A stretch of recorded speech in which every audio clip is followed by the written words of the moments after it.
Hello everyone, basically आज की इस वीडियो में हम एक पेनी स्टॉक के बारे में बात करने वाले हैं जो एक मल्टी बैगर बनने का पोटेंशियल रखता है। So this whole video is going to be backed by reasons. मैं रीजंस के साथ बात करने वाला हूं कि क्यों इस कंपनी में हम पैसा लगा सकते हैं और कितनी अमाउंट के अंदर आपको इसमें पैसे लगाने हैं। फर्स्ट थिंग इज, इस पार्ट को बिल्कुल भी मत स्किप कीजिएगा। 4 important things to know before buying a penny stock. First thing is that never buy any penny stock on someone's advice. The second very big thing is that हम लोगों के दिमाग में पेनी स्टॉक की definition बिल्कुल गलत है। लोग सोचते हैं कि पेनी स्टॉक वो होता है जिसके स्टॉक का प्राइस बहुत ज़्यादा कम होता है, बट द रियलिटी इज जो कंपनी का मार्केट साइज बहुत ज़्यादा कम होता है उसे हम एक पेनी कंपनी कहते हैं। So to support my argument, I would like to quote an example in front of you. मान लीजिए हमारे पास दो कंपनीज हैं, company A and company B। Company A की मार्केट कैप है अराउंड 1 लाख रुपीज़ की एंड कंपनी B की market cap है अराउंड 10 लाख रुपीज़ की।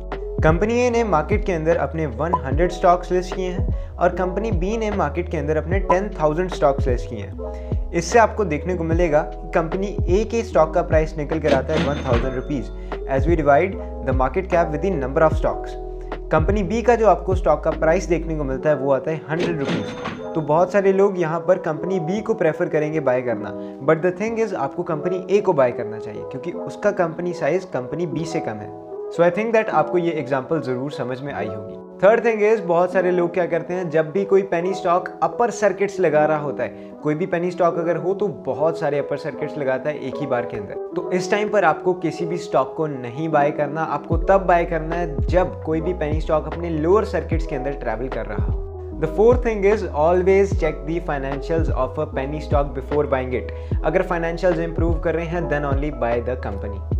तो चलिए मेन टॉपिक पर चलते हैं। जो पेनी स्टॉक इस वीडियो में मैं आपको रिकमेंड करने वाला हूँ उसका नाम है सुज़लॉन एनर्जी। बहुत सारे लोग यहाँ पर कहेंगे कि सुज़लॉन एनर्जी एक टाइम पर वह स्टॉक भी रह चुका है बिकॉज 2008 के अंदर इसमें बहुत बड़ा क्रैश आया था। तो यहाँ पर चलिए कुछ रीजंस की बात कर लेते हैं कि क्यों ऐसा क्रैश आया था और कंपनी उसके बाद रिवाइव क्यों नहीं कर पाई। The first thing is that 2008 के अंदर जब कंपनीज क्रैश हुई थी उस टाइम पर जिन भी कंपनीज के अंदर कोई अंडरलाइंग यूटिलिटी नहीं थी उन कंपनीज का बहुत ज़्यादा बुरा हाल हुआ। For an example Suzlon Energy, then Jaiprakash Associates. At that time Suzlon Energy was just an idea. Company के फाइनेंशियल उस टाइम के देखेंगे तो आपको बहुत ज़्यादा कोई बड़े उस टाइम पर कंपनी के पास ऑर्डर्स नहीं देखने को मिलेंगे। So the thing is this was just an idea और आइडिया को वाइप आउट होते हुए ज़्यादा टाइम नहीं लगा और उसके बाद आपको ऐसी परफॉर्मेंस सुज़लॉन के अंदर देखने को मिली। The second question that arises is company अभी तक रिवाइव क्यों नहीं करी। इसके पीछे एक बड़ा रीज़न आ जाता है, दैट इज कि अभी तक हमारी कंट्री में कोई ऐसा इशू नहीं हुआ या फिर हमें कोई ऐसा बड़ा सॉलिड रीज़न नहीं मिला कि हमें रिन्यूएबल एनर्जी की तरफ ज़्यादा से ज़्यादा शिफ्ट होना चाहिए। तो अभी तक इस कंपनी की आपको नीड नहीं पड़ती हुई देखने को मिल रही थी ऑल ओवर इंडिया के अंदर। तो आपको गवर्नमेंट की तरफ से इंडिया के अंदर रिन्यूएबल एनर्जी की तरफ बहुत ज़्यादा पुश देखने को मिल रहा है। So that is the reason Suzlon energy अब खबरों के अंदर आना शुरू हो चुका है। तो चलिए अब हम सुज़लॉन के एनालिसिस की तरफ चलते हैं। वीडियो को कुछ सर्टेन पार्ट्स के अंदर डिवाइड करने वाले हैं। फर्स्ट चीज़ जो हमें यहाँ पर समझनी है वो है कि सुज़लॉन एनर्जी काम क्या करती है। तो बेसिकली ये जो कंपनी है ये रिन्यूएबल एनर्जी के सेक्टर से बिलोंग करती है and the company produces wind turbines. Moreover company is also working into solar energy. अगर हम प्रेजेंट की बात करें तो सुज़लॉन की अराउंड 17 से ज़्यादा कंट्रीज के अंदर प्रेजेंस है, मतलब कि कंपनी वर्ल्ड वाइड अपने प्रोडक्ट्स को मैन्युफैक्चर कर रही है। बिजनेस के कुछ की पॉइंट्स देख लेते हैं। सबसे पहले कंपनी ने अभी तक 12,224 wind turbine generators all over the world के अंदर लगा भी दिए हैं। कंपनी की 19,000 मेगावाट से ज़्यादा की यहाँ पर आप देखें तो कैपेसिटी बन चुकी है। One more great thing about the business is that 90% of the Suzlon's customers are the repeated customers, जो कि दोबारा से सुज़लॉन के पास आ रहे हैं सर्विसेज लेने के लिए। यहाँ पर कंपनी की 14 manufacturing units and 8 R&D development centres all over the world के अंदर प्रेजेंट हैं। नेक्स्ट अब हम कुछ बातें कर लेते हैं स्टॉक के फंडामेंटल्स के रिलेटेड। एट फर्स्ट प्लेस आपको स्टॉक का प्राइस अराउंड 10 रुपये के आसपास देखने को मिल जाता है। That is a very minimal rate. आप यहाँ पर काफ़ी अच्छी बाइंग कर सकते हैं for long term purpose. More over stock 13 रुपये के एक हाई से अभी के लिए नीचे आया है। एट नेक्स्ट आपको कंपनी का रिटर्न ऑन कैपिटल एम्प्लॉयड 11% से ज़्यादा का देखने को मिल रहा है। मतलब कि कंपनी ने जो भी कैपिटल एम्प्लॉय किया, जो भी कैपिटल यूज़ किया है उसके ऊपर कंपनी अच्छे रिटर्न्स भी जनरेट कर पा रही है। सो नेक्स्ट अब हम मोस्ट इंपॉर्टेंट चीज के बारे में बात कर लेते हैं, दैट इज कंपनी के फाइनेंशियल। आपको फाइनेंशियल्स मैं दिखाने वाला हूँ कंपनी के लास्ट 1.5 ईयर्स के, कि कंपनी ने लास्ट 1.5 साल में कैसे रेवेन्यूज एंड प्रॉफिट्स क्लॉक किए हैं। आपको जून 2020 के अंदर कंपनी की सेल्स अराउंड 523 करोड़ की देखने को मिल रही थी। उसके बाद अगर आप अब की बात करते हैं, प्रेजेंटली दिसंबर 2021 के क्वार्टर में कंपनी की सेल्स हो गई हैं अराउंड 1610 करोड़ रुपीस की। आप देखेंगे तो ये वैल्यू अराउंड 3x तक हो चुकी है। नेक्स्ट उसके बाद बात आ जाती है कंपनी के प्रॉफिट्स के बारे में। तो आप सभी को यहाँ पर कंपनी के प्रॉफिट्स में देखने को मिलेगा कि मार्च 2019 के क्वार्टर से कंपनी लॉस में ही थी, और यहाँ पर सितंबर 2020 के अंदर आकर कंपनी ने प्रॉफिट आपको शो किया था, दैट वाज ऑफ 676 करोड़। इसका क्या रीज़न था, 827 करोड़ की एक अदर इनकम भी आई थी। तो यहाँ पर आपको कंपनी के जब फाइनेंशियल स्टडी करने हैं, आपको इन डिटेल किसी भी कंपनी के फाइनेंशियल्स को अच्छे तरीके से स्टडी करना है कि पैसा आया तो कहाँ से आया। देन आपको उसके बाद फिर से कंपनी लॉस में जाती हुई नजर आती है, एंड लास्ट क्वार्टर के अंदर कंपनी ने 38 करोड़ का एक नेट प्रॉफिट जनरेट किया है। तो यहाँ पर कंपनी ने ये जो पूरा प्रॉफिट जनरेट किया that is from the core business, मतलब कि कंपनी अब अपने बिजनेस से प्रॉफिट्स भी जनरेट कर पा रही है। So that is a great thing.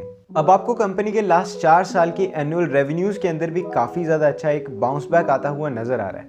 अगर हम कंपनी के नेट लॉस की बात करें एनुअली, तो वो भी अब कम होना शुरू हो चुका है। तो देखा जाए तो कंपनी अब अपने ट्रैक पर वापस तो आ रही है। नेक्स्ट एक बहुत ज़्यादा इंपॉर्टेंट चीज़ आ जाती है, दैट इज़ कंपनी का डेट। कंपनी के पास कितना कर्जा है और कंपनी के उसको चुकाने के क्या प्लान्स हैं, उसके बारे में बात करें तो फर्स्ट ऑफ ऑल आपको देखने को मिलेगा कंपनी की जो बोरोइंग्स थी अराउंड मार्च 2020 के अंदर दैट वर अराउंड 13,000 करोड़, जो कि प्रेजेंटली रह चुकी हैं अराउंड 640 करोड़। तो आपको देखने को मिल रहा है कि कंपनी की जो बोरोइंग्स हैं हाफ रह चुकी हैं लास्ट टाइम से।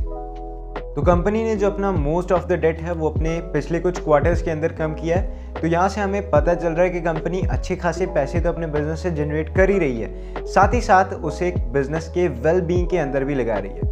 नेक्स्ट मुझे कंपनी के अंदर एक थ्रेट भी देखने को मिला है। आपको देखने को मिलेगा कि कंपनी का जो शेयर होल्डिंग पैटर्न है वो over the period of long run आपको डिटीरियोरेट होता हुआ नजर आ रहा है। आपको यहाँ पर जो प्रोमोटर्स की होल्डिंग है कंपनी के अंदर वो पिछले 2 सालों से ही कम होती हुई नजर आ रही है। मार्च 2019 के अंदर प्रोमोटर्स 20% के आसपास का स्टेक होल्ड कर रहे थे, जो कि प्रेजेंटली जस्ट रह चुका है 16% के आसपास, और इसमें से जो मेजॉरिटी ऑफ द स्टेक है वो आपको लास्ट 1 ईयर के अंदर अंदर खाली होता हुआ नजर आता है। नेक्स्ट आपको एक बहुत अच्छी चीज़ भी देखने को मिलती है इसके अंदर, दैट FIIs जो है कंपनी के अंदर अपना स्टेक, इसके अंदर जो सबसे ज़्यादा इंटरेस्टिंग चीज़ निकल कर आती है वो है कि गवर्नमेंट 100 गीगावाट तक की जो एनर्जी है वो सोलर से और 60 गीगावाट की जो एनर्जी है वो विंड से जनरेट करना चाहती है। तो ये 2 बड़े सोर्सेज होने वाले हैं गवर्नमेंट के लिए रिन्यूएबल एनर्जी के।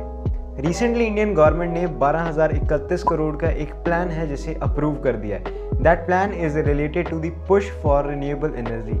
मोर ओवर यहाँ पर एक बहुत अच्छी चीज़ है, the nation is aiming to meet half of the energy requirements through the sources of renewable energy. तो यहाँ पर सुजलॉन एनर्जी, इनॉक्स विंड ऐसी कंपनीज को बहुत बड़ा पुश मिलने वाला है। आज के टाइम पर रिन्यूएबल एनर्जी एक बहुत ज़्यादा बड़ी रिक्वायरमेंट बन चुकी है हर एक नेशन के लिए।